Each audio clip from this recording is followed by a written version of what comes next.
Donc ce matin, notre invité, Johannes Arnaud Bépou Bangué, qui nous vient de Centrafrique, qui est si jeune qu'il est né en 1991.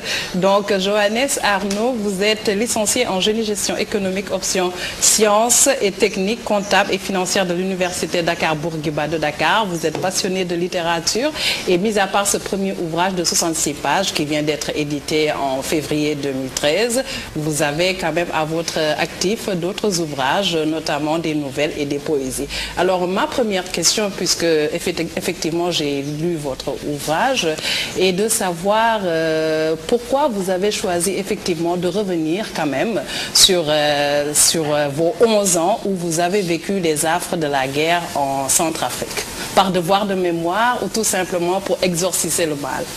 Voilà, effectivement. Étant donné que j'ai été victime, moi, ma famille, et si je vais largement, je parle aussi de la population centrafricaine. Et ces moments difficiles sont restés en moi comme des mauvais souvenirs. Et étant donné que moi aussi je suis un grand passionné de la littérature, comme vous-même vous le dites, j'ai l'habitude d'écrire tout ce que je vis. Et ça m'est arrivé de me dire pourquoi ne pas écrire ce que nous avons vécu entre 2002 et 2003. C'est comme ça que pendant les vacances, un matin de juin 2011, je me suis levé et j'ai commencé à écrire. Et j'ai vu que l'inspiration venait. Et puis, comme c'était une réalité, une histoire réellement vécue, ça ne m'a pas été difficile, pas du tout. Et puis, c'est comme ça que j'ai pu réaliser ce ouvrage. Et l'Harmattan m'a permis de le faire publier. Donc, si j'ai bien compris, c'est bien des années plus tard que vous avez écrit ce livre. Donc, voilà. Pour ceux qui n'ont pas encore lu cet ouvrage, comment c'est arrivé les troupes de Bemba qui vous sont tombées sur la tête, notamment les Banyamulenge? Voilà, effectivement, entre 2002 et 2003, il y avait une instabilité politique en République centrafricaine, bien sûr. L'ancien chef d'état-major, qui était devenu par la suite chef d'État, il avait tenté un putsch. Et ça n'a pas réussi. À la suite, il y avait eu l'affaiblissement de l'armée parce qu'il y avait des hommes qui étaient partis avec lui et le pouvoir tanguait.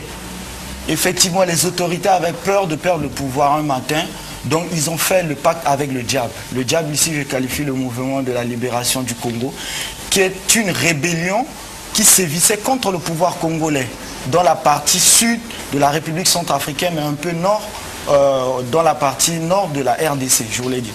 Et en liant le pacte avec le MLC, je suppose qu'il y a eu une manne rétributive à la clé. Donc les hommes ont traversé le fleuve pour venir combattre aux côtés du gouvernement. Et vous allez voir avec moi que lorsque une rébellion se retrouve en pleine capitale, avec la bénédiction des autorités, et il n'y a pas une obéissance hiérarchique, bonjour les dégâts, il y avait eu des viols, des vols, tout ce qui était comme un cauchemar pour la population centrafricaine. Voilà en quelque sorte cela. Et aujourd'hui, la Cour pénale internationale se penche un peu sur l'affaire, puisque Jean-Pierre Bemba, le leader de cette rébellion, est actuellement à La Haye pour répondre un peu de ses actes. Moi, en tant que population, élément de la population centrafricaine, une victime, je me suis mis aussi à écrire pour un peu faire connaître cette partie de l'histoire que le monde ne connaît pas trop vraiment. Voilà d'où l'origine de cet ouvrage. Alors, comment le jeune enfant de 11 ans, parce que quand on lit l'ouvrage, on voit que vous avez vous-même été arrêté par les miliciens avec votre maman, vous avez sillonné un peu partout dans les rues de Bangui pour aller retrouver un homme qui lui-même s'était réfugié chez la grand-mère. Comment l'enfant de 11 ans a vécu cette guerre à cette époque bien précise entre 2002 et 2003? Quand on lit l'ouvrage, on sent une certaine maturité se développer rapidement chez cet enfant de 11 ans. Ok. À l'époque, bon, j'étais un enfant de 11 ans. Et pour moi, c'était vraiment, je ne sais pas comment dire, c'était tellement difficile de vivre d'abord les événements, les coups de feu, les crépitements d'armes. Et me retrouver un bon jour comme ça, devant des miliciens que je vois même qu'ils sont mal fagotés, mal habillés, ils ressemblent même à des monstres. Et le fait même d'être fait captif avec ma famille, ça m'a traumatisé. Effectivement, ça m'a, parce que les années qui se sont suivies après, 2 fois quand je me lève ou quand je m'endors, j'ai des cauchemars. Et cela, pour moi, ce n'est pas trop difficile, mais je pense aussi à ma famille, à mes frères et mes soeurs, surtout ma soeur qui a failli être aussi enlevée par un des soldats, parce que c'était des gens qui faisaient leur loi en pleine capitale. Et je pourrais dire que le sentiment que j'avais était la peur d'un enfant, effectivement. Et au fil des années, cela m'a souri parce que je me suis dit que c'était une expérience de vie. Et cela a fait l'histoire de mon livre, tout court. Okay, Joséphine l'a évoqué tout à l'heure, vous avez souffert.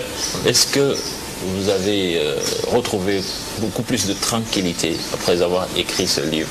Voilà, effectivement, je me suis rendu compte qu'en écrivant cet ouvrage, cela m'a permis d'extérioriser ces souvenirs pénibles qui dormaient en moi. C'était comme une thérapie. Et le fait de le faire connaître aux gens, les gens l'ont lu, j'ai reçu des critiques et cela m'a permis de devenir un homme qui peut vivre des événements, mais qui le prend d'une manière philosophique et peut le partager avec d'autres pour avoir aussi des avis, des conseils et des accompagnements pour aussi d'une manière dans le futur comment adopter une attitude à réagir face à un tel événement. Et je vais aussi en dire que en écrivant ce livre, je ne voudrais pas aussi faire croire aux lecteurs que j'ai été victime ou martyr tout court. Non. L'objectif, c'est aussi de me poser des questions, de faire comprendre à mes jeunes frères et sœurs, parce qu'on a été victimes, nous sommes beaucoup, d'autres se sont constitués en société civile pour traîner Jean-Pierre Bemba devant la cour, mais nous qui sommes là et qui n'avons pas entrepris des démarches à la justice, on peut se dire que avec les événements que nous avons vécus, dans les perspectives à venir, quelle attitude à tenir? Faut-il toujours se constituer en victime et martyr, ou bien d'ici demain, il faut avoir le comportement ou bien l'attitude d'un homme qui peut lutter pour sa liberté? Voilà. Joséphine, comme on dit souvent, ce qui ne nous tue pas nous rend quelque part fort. Vous avez su dépasser ces événements. À partir de ce vécu, vous êtes devenu, entre guillemets, un peu stoïque. Aujourd'hui, vous dites quoi aux autorités africaines? Parce que la guerre, je suis désolée de le dire, mais c'est l'apanage de l'Afrique. Voilà. Et souvent, ce sont les enfants qui en souffrent et les femmes. Voilà, effectivement. Tout ce que je dis à nos autorités, parce qu'elles sont toutes pareilles, nous sommes la base, le socle de leur pouvoir, parce que c'est nous qui les élisons et ils dirigent en notre nom. Étant donné qu'ils se retrouvent à la tête de ce que je qualifierais de pyramide de la société, c'est par notre force, c'est par notre voix, c'est par notre choix. Il faut qu'il arrive un moment où au moins ils se penchent sur notre quotidien, sur notre vécu, et que leur attitude, leur comportement, leur décision doit aller dans le sens où ça doit être une décision qui contribue à la sécurité de la population, à la stabilité, à la tranquillité, à l'émancipation. Ne pas mettre en avant les intérêts personnels. Non, non. Étant donné, si on les a choisis, c'est pour défendre un intérêt national, un intérêt commun. C'est pas pour un intérêt d'un clan, d'une famille, mais c'est pour la nation. Voilà. Okay, personnellement, comment avez-vous vécu ce qui s'est passé chez vous il y a de cela 2 mois? Parce que j'imagine que vous aviez déjà fini d'écrire ce livre-là. Voilà, effectivement. Le livre est sorti en février. Bon, les événements ont déclenché au courant du mois de décembre. Il y a eu une trêve et ensuite les hostilités ont repris au courant du mois de janvier. après janvier, je voulais dire, et ça s'est terminé au renversement du pouvoir en place au mois de mars. Moi, j'étais déjà à l'extérieur parce que je suis au Sénégal depuis 2010, mais je suivais ces informations d'une manière continue. Je suivais par la voie de la presse écrite, par la voie de la presse télévisée, par la voie de la presse radio. J'étais vraiment choqué dans mon intérieur et en même temps ça me faisait honte parce que dans ce siècle, 21e siècle, en 2013, on ne pourrait plus parler d'une alternance par la voie des armes. Pour moi, j'aurais souhaité que, après les décisions, l'accord de Libreville de janvier 2013, que ces acteurs politiques s'unissent à travers le gouvernement, que eux-mêmes ils se sont entendus de mettre en place pour arriver à terme du mandat de celui qui a été renversé en 2007, pour qu'au moins l'alternance se fasse d'une manière crédible, propre, par la voie des élections. Mais ça n'a pas été le cas et je souhaite qu'en 2013, 2023, je voulais dire, cela ne se reproduit plus, parce qu'on avait connu la même chose en 2003, en 2013, on l'a revécu et je ne souhaite pas que 10 ans plus tard, en 2023, cela se reproduise. Donc actuellement, vous, je pense, vivez un gouvernement d'union nationale avec à la tête un certain Michel Diotodi, c'est ça.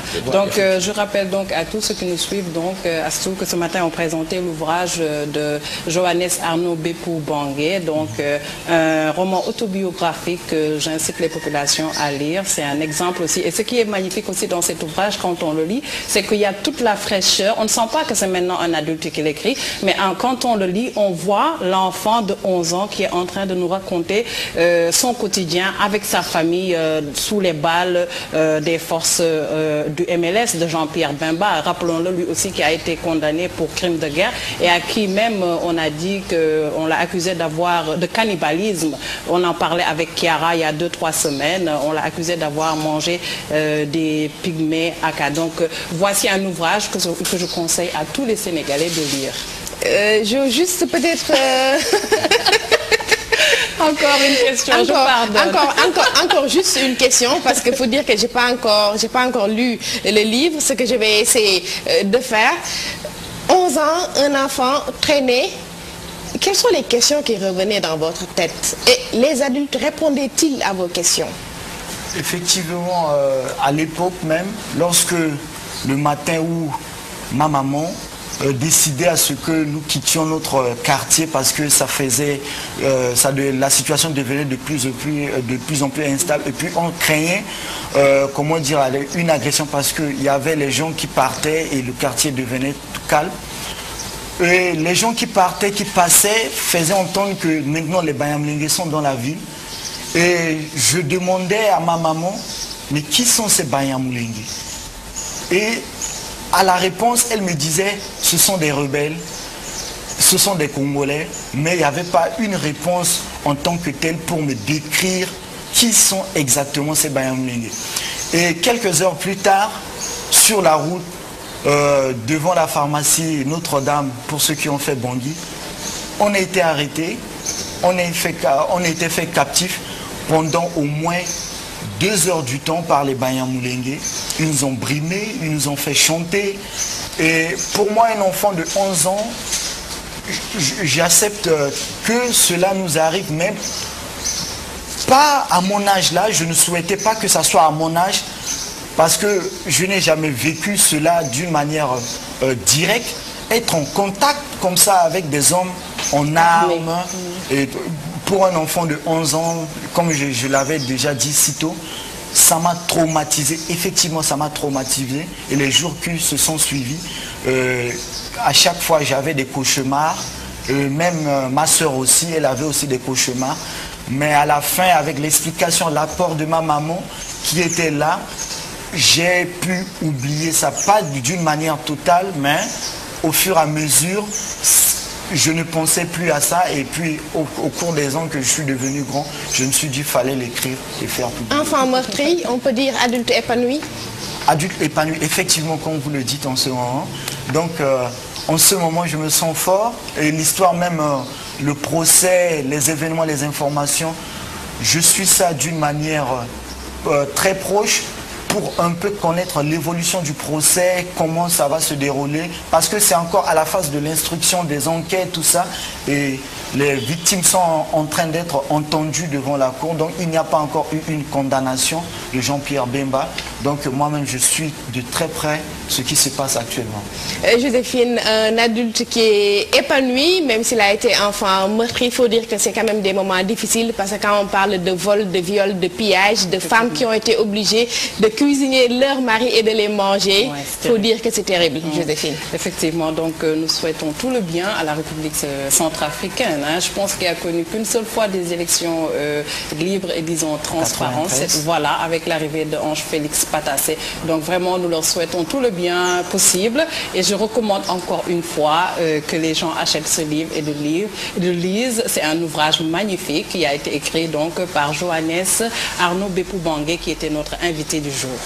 Merci beaucoup, Joséphine. L'émission continue. Bon, disons, vive la paix en Afrique, vive le retour de la paix dans notre continent, vive la douceur. Et ce matin, nous avons un mot très doux, très doux, bichonné. Effectivement, Assoumane, ce matin donc, le mot du jour qui va s'ajouter à notre dico perso, c'est le mot bichonné.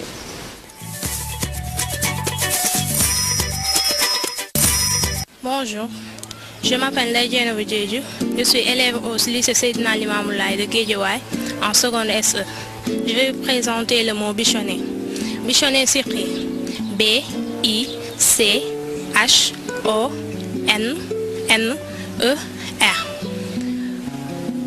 Grâce grammaticale, le mot bichonné est un verbe transitif. Définition, c'est le fait de parer avec soin, de pomponner. Exemple dans une phrase. La mariée est bichonnée avant de rejoindre son époux. Synonyme. Soigner, pomponner, prendre soin. Antonyme. Brutaliser. Homonyme, malheureusement, on n'a pas pu trouver d'homonyme à ce mot. Paronyme, on n'a pas pu trouver de paronyme à ce mot. Dérivation. Bichonnage, bichonnerie. Merci, bye et à vos blogs.